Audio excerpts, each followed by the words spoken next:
La noche del 13 de noviembre de 1974 marcó un punto de inflexión irreversible para la casa del 112 de Ocean Avenue. Lo que hasta entonces había sido un hogar común en el tranquilo pueblo de Amityville, Nueva York, se transformó en el escenario de uno de los crímenes más brutales y desconcertantes de la historia reciente de Long Island. En esa fría madrugada de otoño, mientras las calles dormían bajo un cielo nublado y el viento susurraba entre los árboles desnudos, Ronald Joseph DeFeo Jr., de 23 años, acabó con la vida de toda su familia en un acto que aún hoy genera escalofríos y preguntas sin respuesta. Los asesinatos no solo destrozaron a una familia, sino que plantaron la semilla de una leyenda que crecería hasta envolver a la casa en un halo de infamia. La familia DeFeo había llegado al 112 de Ocean Avenue en 1965, cuando Ronald DeFeo padre, un hombre corpulento y ambicioso de origen italiano, compró la propiedad por unos $55,000. Ronald padre, conocido como Big Ronnie entre sus conocidos, era un gerente exitoso en una concesionaria de automóviles Buick en Brooklyn, un negocio heredado de su suegro. Con su esposa Louise Brigante, una mujer de belleza serena y carácter reservado, había construido una vida próspera que incluía a sus 5 hijos, Ronald Jr., apodado Butch, Dawn, 18 años, Allison, 13, Mark, 12, y John Matthew, 9. La casa, con su diseño colonial holandés, sus amplios dormitorios y su embarcadero privado, era un símbolo de su ascenso social, un trofeo que reflejaba el sueño americano de una familia trabajadora que había escapado de las calles abarrotadas de Brooklyn para asentarse en la calma suburbana de Amityville. Desde fuera, parecían la imagen perfecta. Una familia católica devota que asistía a misa los domingos, con niños inscritos en escuelas locales y un padre que se enorgullecía de proveerles todo lo que necesitaban. Pero tras las paredes del 112 de Ocean Avenue, la realidad era menos idílica. Ronald Sr. era un hombre autoritario, propenso a estallidos de ira que a menudo descargaba sobre su esposa y sus hijos.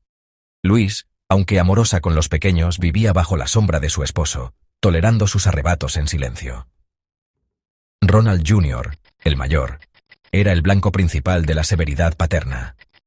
Desde adolescente, Butch había mostrado signos de rebeldía, mal carácter, peleas en la escuela y un creciente resentimiento hacia su padre. A medida que crecía, su comportamiento se volvió más errático. Abandonó los estudios y comenzó a consumir alcohol y drogas, incluyendo LSD y heroína, según testimonios posteriores. Su padre, en un intento por controlarlo, lo empleó en la concesionaria, pero las tensiones entre ambos solo aumentaron. Los vecinos recordaban haber oído gritos ocasionales desde la casa, aunque nadie imaginaba la magnitud de lo que se gestaba en su interior.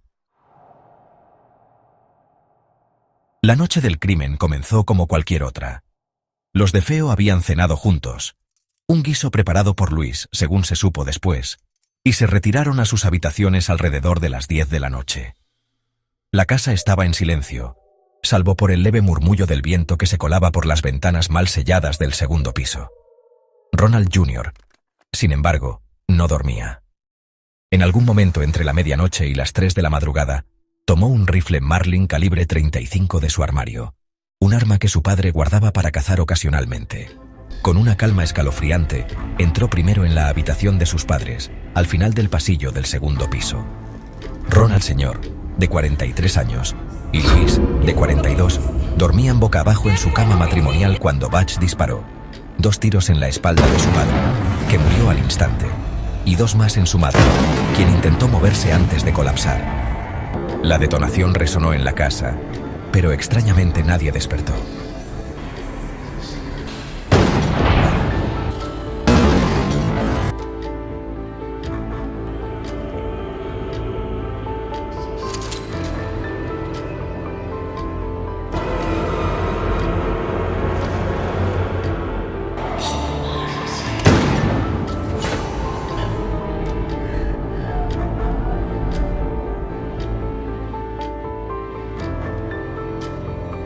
Cuando el reloj marcó las 6:38 de la mañana del 14 de noviembre, Ronald Jr. irrumpió en el Henry's Bar, un local a pocas calles de la casa, gritando: «¡Han disparado a mis padres!».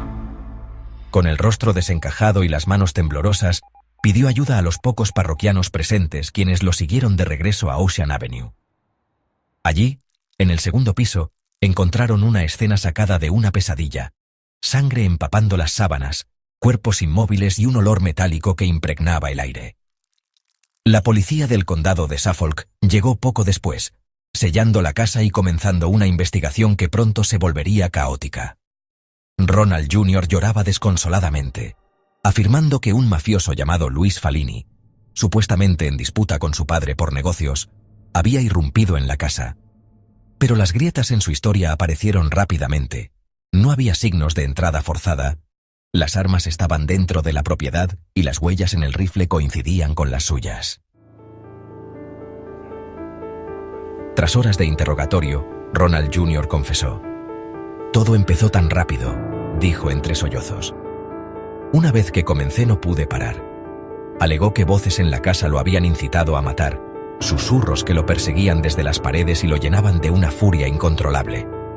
La policía, escéptica, atribuyó sus acciones a una mezcla de resentimiento familiar, drogas y ambición económica.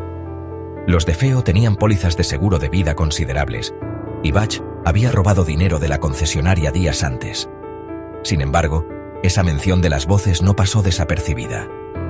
Los oficiales que registraron la escena describieron una atmósfera opresiva en la casa, una quietud que no podían explicar. Los vecinos, mientras tanto, comenzaron a reunirse frente a la propiedad, murmurando entre ellos. Algunos recordaron las viejas historias de los Shinnecock y John Catchum. Otros simplemente miraban las ventanas circulares, ahora oscuras, como si esperaran ver algo moverse tras ellas. La comunidad de Amityville quedó conmocionada. Durante días, los titulares de los periódicos locales, y pronto nacionales, hablaron de la masacre de Ocean Avenue. Los niños del pueblo evitaban pasar cerca de la casa camino a la escuela, y los adultos especulaban en las cafeterías sobre qué había llevado a un hijo a cometer tal atrocidad. La iglesia local organizó una vigilia por las víctimas, cuyos cuerpos fueron enterrados en el cementerio de St. Charles en Farmingdale, tras un funeral al que asistieron cientos de curiosos. Para muchos, el 112 de Ocean Avenue dejó de ser una simple casa, se convirtió en un lugar marcado, un recordatorio de que incluso en los suburbios más serenos podía esconderse el horror. Y aunque la investigación policial se centró en los hechos tangibles, el arma, las huellas, los motivos, las voces que Ronald Jr. mencionó, encendieron una chispa de especulación sobrenatural que pronto se convertiría en un incendio.